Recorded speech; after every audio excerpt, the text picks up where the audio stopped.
his remarks, and thank you very much.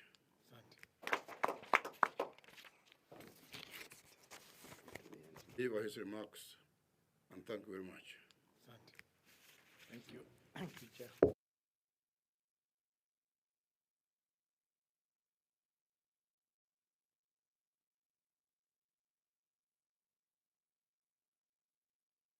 The registration dates for KEPSEA will run from the 16th of February to our officers, including those from the Kenya National Examinations Council, have been instructed to ensure that the registration process is conducted efficiently and correctly to avert the risk of any learner being left out.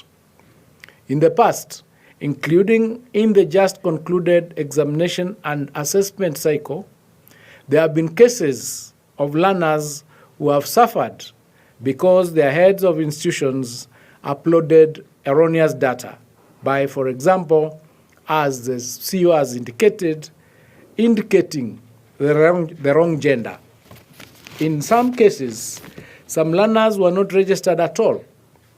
These errors unduly and unfairly disenfranchise our learners and also expose the government to serious legal risks, and we have to avert them at all costs.